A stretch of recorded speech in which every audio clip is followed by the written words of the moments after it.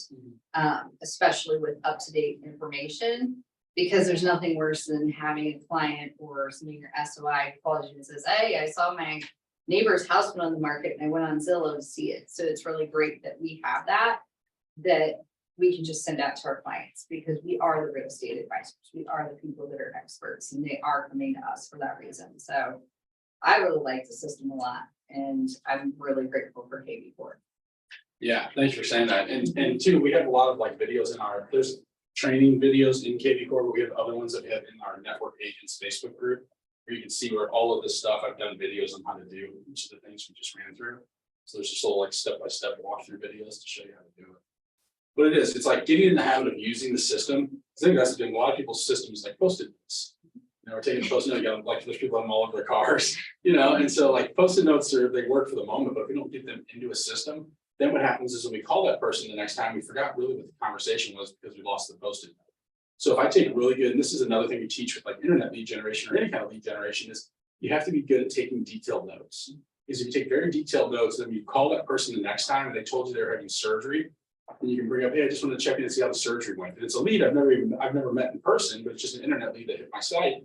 You start to build a lot of trust and rapport there because they now know that you care. You took the time to care enough to remember that they had a surgery last month. And it just strengthens relationships. So being able, when you have make these calls to your database, take good notes as well. So you just because we talk to a lot of people in this business and it's easy to forget. It's like when you go show a house, if you show 10 houses in one day, you forget what the first one looked like. Because we saw so much. At my previous one, we were one of the Zillow Yeah. brokers, one of the 3 in the area, and I was amazing at that, and I killed it. I was the #1 Zillow closer, top stats and all that.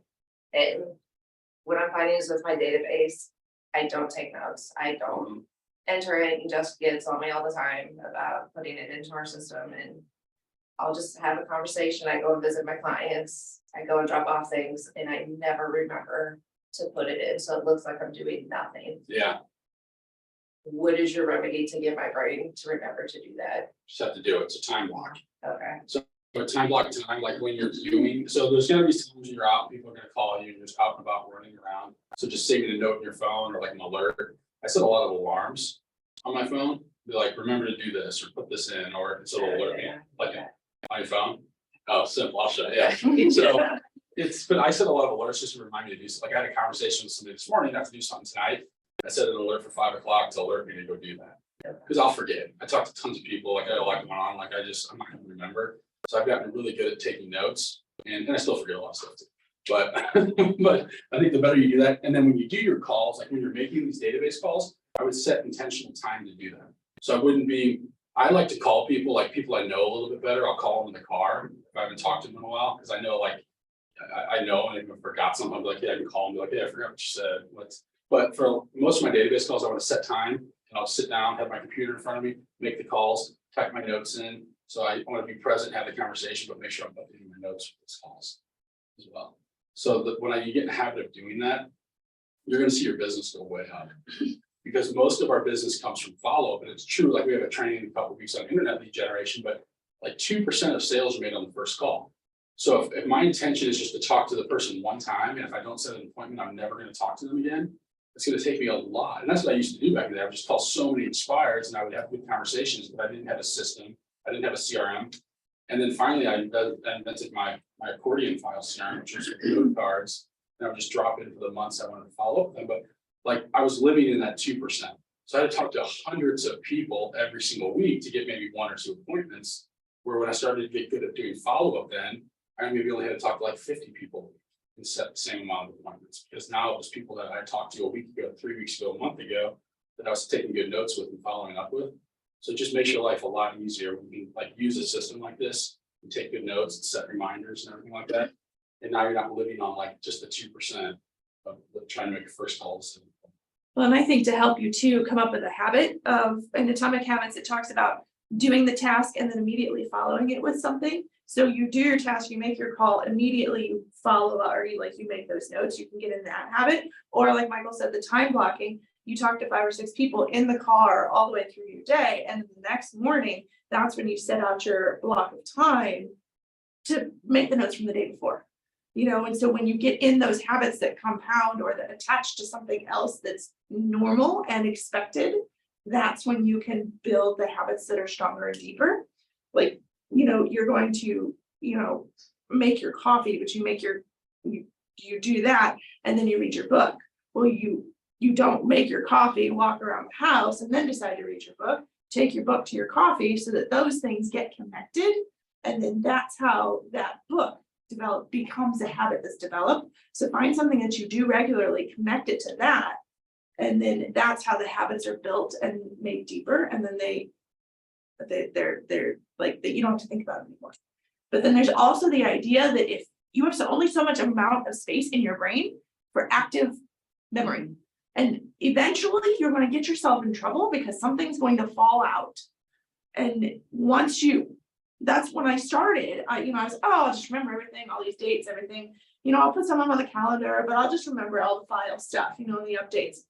And I started to get in trouble because I didn't have things on paper. Oh, what was this one? No, that was this one. And so then I was kind of forced into making those notes, and it frees your brain for other more important things. Because you don't have to remember 7 follow-up calls that you need to make this week. You're leaning on your systems. Yeah, that's why I got this way. Yeah, It's my carry around to-do list. yeah, for sure. Yeah, my big thing is I have not been able, ever since I left the professoriate, I have not developed any habits. My life is chaos every single day. And It's gonna be super important, right, in this business, because we can let this business just run us ragged if we allow it to. Because we're constantly jumping at like this opportunity, this person wants to see a house, I have to go here, I have to go pick this up, I have to go get a sign, I have to go, it's just, we can let it run us around. So that's what early on when I started, I was basically like, all right, I'm gonna treat this like a job, I'm gonna set office hours. And so every day I was in the office before 8, and I would make phone calls from 8 to 10. Outbound lead generation, I would do follow-up calls, and then all of my business to like the general public opened after that. So like if a client called me and I started making calls at 8, they call me at 8:01, I'd send a text, hey, I'm in an appointment, can I call you back at 10? Yeah, no problem. I wouldn't stop my lead generation to take a call for them to tell me like, hey, the sewer line's cracked, oh, now we gotta go figure that out. Because when I would do that, my whole lead generation hour would be shot. So I would just set systems in place for like, okay, this is my time for lead generation. That was always the most important thing. I have to go generate new business today. So I would protect that time, and then everything else was kind of open to the clients after that. So I would set like appointment blocks as well. But that's something to think about too. You can set showing appointment blocks. Now you start to control your client a little bit, where you can say, listen, I've got, hey, we want to go see this house tomorrow. Great. I've got 3 o'clock available, or would noon work better? Because you have time blocks in there, and then it's not them dictating your calendar all the time. Because that's generally what happens to a lot of real estate agents, is they just let their clients dictate all of that. And the other thing is too, like they send you 10 houses and they're in 10 different areas. It's like, did we do a buyer consultation and really figure out what's important to them at home? Or like, because maybe we're looking at a house in O'Fallon and one in High Ridge. Like, does that make any sense? Like, let's figure out, what's important to you in the areas you want to live in and things like that. So there are a lot of things that we can be doing there to really protect our time and really set ourselves up. But it starts with having really good habits in this business, because if you don't, it's too easy to like be like, no, I don't have anything to do today, so I'm not going to do it. I'm like a sport. Yeah, right. I didn't used to be like that. I'm exhausted all the time. So time blocking is going to be super, super important. And really kind of owning your day and looking at it from the night before. Okay, here's what I'm doing tomorrow. I've got this time block, this time block, this time block. I've got to get these things done. I've got to work on an inspection notice or write an offer, whatever it is. I've got time blocked out for that. Because if not, like who feels like they go run ragged sometimes? Yeah. I don't know what I did. Especially, right? Absolutely. So time blocking is very important. All right. Anybody else? Do you consider your, and I know not a lot of people do this, but I live in a neighborhood of 600 homes, and I've been farming it for a year and a half. Do you consider that part of your sphere? I would consider my sphere if you know them. So I consider my sphere just people that know me, like me, trust me, family, friends, coworkers, anybody I had a conversation with. I would consider everybody else like a lead, essentially, that I haven't formally talked to yet. So like with things like that too, if you're gonna farm, in addition to the mailers, I would tack on door knocking to get in front of people, to get face to face. Think about eventually doing like some sort of an event in the thing, like an ice cream truck or something like that. I'm on the HOA now, so. Okay, yeah, see, I'm that's on the helpful. planning committee. So stuff like that's super helpful. So there's things if you're gonna farm, one, I would look at your farm too and be like, okay, if there's 600 homes in here, how many sell a year? So how many homes sell a year? Because if only 10 sell in there, maybe it doesn't make sense to spend a bunch of money. But if 60 sell in there, and it's 60 different realtors selling the property and nobody has market share, because let's say it's 60 homes selling in your neighborhood and 58 of them are by one realtor. Yeah, nobody has that. Good, yeah, so if nobody has market share, those are things to think about, but now I want to go get face to face with as many of those people as possible. And capture as much contact information. How do I get their name? I've got their address already. How do I get their phone number, their email, get it into my system, so I can keep systematically. looking at this. My Miller this month, I'm doing a QR code to get them in, Mhm, home valuation. Perfect. Yeah, that's great. We'll do some stuff on farming too, I think if we should, so. But all right, well, thank you everybody for being here. I really appreciate it. Thank you. Yeah.